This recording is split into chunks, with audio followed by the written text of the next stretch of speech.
Breaking news. Looks like our favorite piece of hypocritical dung. That's right. Urban Meyer has been fired by Mr. Khan down in Jacksonville. This time, ain't no amount of fake Fred Sanford heart attacks. I gotta watch my daughter play volleyball in Turkey. None of those excuses are gonna fly for you this time, Irby. Oh, Urban Meyer done bit the bullet. Let's talk about it.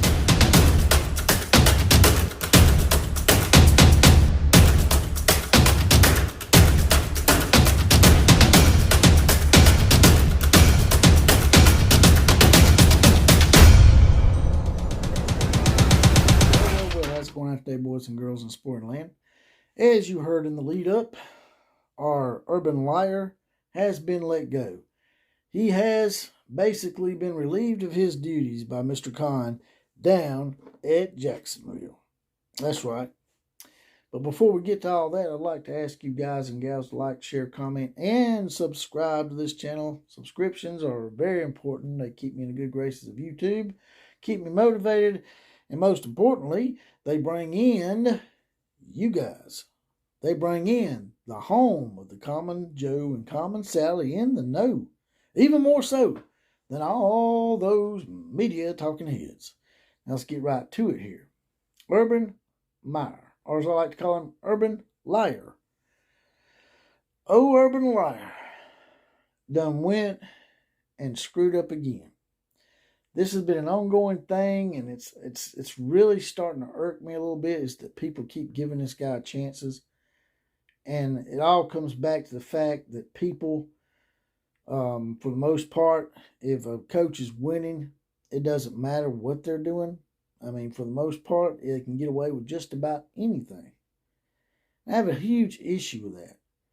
I love sports just like everybody else. I'm not a Bible thumper. I'm not trying to preach to you here, but I'm just saying that when we start putting these coaches and these players on a pedestal to where they're able to break laws and get away with stuff just because they can get a ball down the field or put a basketball in a hoop or knock a baseball out of the park, there's problems.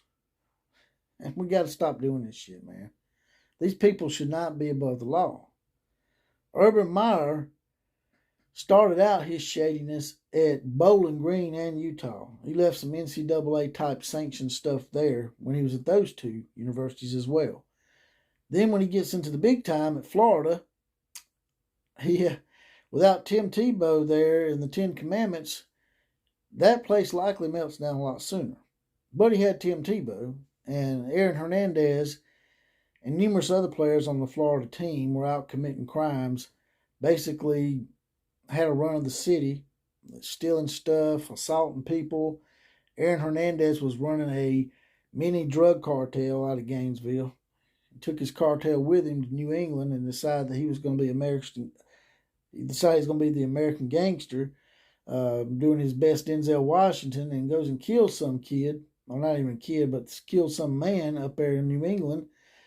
And then he ends up in jail and he kills himself. Now, all this stuff was enabled by who? To start off with. Yeah, I'm sure Aaron Hernandez learned a lot of this stuff growing up as a teenager, but Urban Meyer had a chance to mold the boy.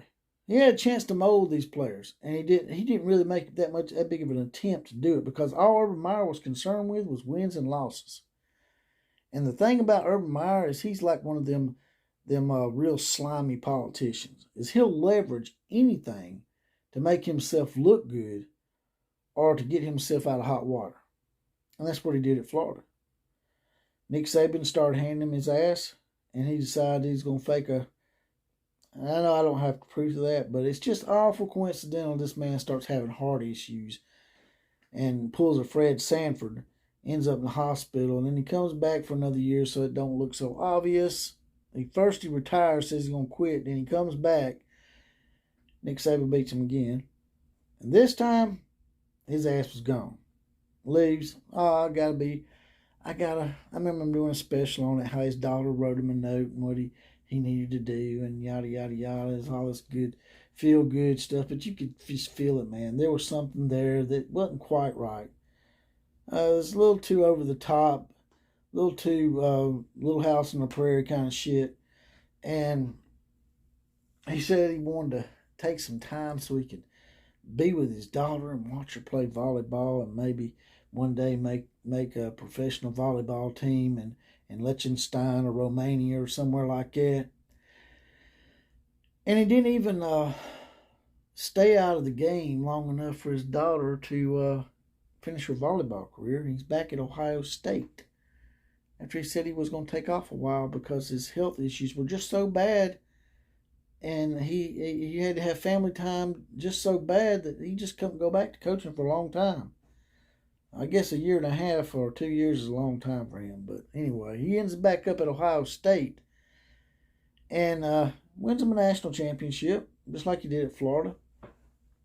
Won 2 there at Florida, and he won 1 at Ohio State. But it's just like at Florida, after the 3rd or 4th year, shit starts going sideways. Shadiness starts occurring. The black doldrums start rising up. The flying monkeys from the Wizard of Oz start flying around the castle at Ohio State. And sure enough, he is covering up for this guy on his coaching staff who was being a domestic abuser. Now, a lot of Ohio State fans and Florida fans alike will still take up for this man this day. That's the kind of shit I'm talking about. The girl's parents said that she was a little loony. They said that she was, she didn't have all her bread done sometimes. And that's fine and dandy. And maybe she's a little off in the head a little bit. Maybe she antagonized this man a little bit. But she had some recordings of this guy and some of the shit that he was saying. She calls Urban Meyer and Urban's wife and tries to see if she can't get some help in this matter. They don't do anything. They cover the shit up, man. They covered it up. Domestic abuse. They covered it up. That's the kind of egregious stuff that Urban Meyer does. All right, so now, he starts getting in trouble at Ohio State, and Ohio State decides, hey, look, we're not going to fire you, but we want you to resign so we can make this look amicable and not so bad. So that's what they do. And they sort of hush it up and push him out. And Urban Meyer, once again, is like, I'm going to spend some time with my family, and I'm just not a football coach anymore. And he goes and does some stuff for Fox. And then once again, he gets a coaching offer, this time in the NFL. And what's he do? He goes back. Miraculously, he's cured again. And he don't even finish a year here. And shit starts happening. He's not even coached yet. I think this was in the preseason. And they catch him on camera. Not camera, but they catch him on video dancing with a girl probably about the same age as his daughter, probably one of her volleyball teammates. She's bumping and grinding on him in a sexually enticing manner. It wasn't like a normal dance. This was a bump and grind, Little John, all skeet, that kind of deal. And the thing about Urban, the thing makes it bad is he won't own it. He's like making all these excuses as to why this was happening and why he was there and blah, blah, blah. When it was right there on tape, Urban, it's right there, man. Just own that shit, man. That's the problem with you, man, is you think you're above the law, just like these politicians out here. You think you're above the law and you can just, all right, I'm Urban Meyer. I know it's there, but it really didn't happen like it looks. It's not really like that. And they expect you to believe them. So they think everybody else is stupid.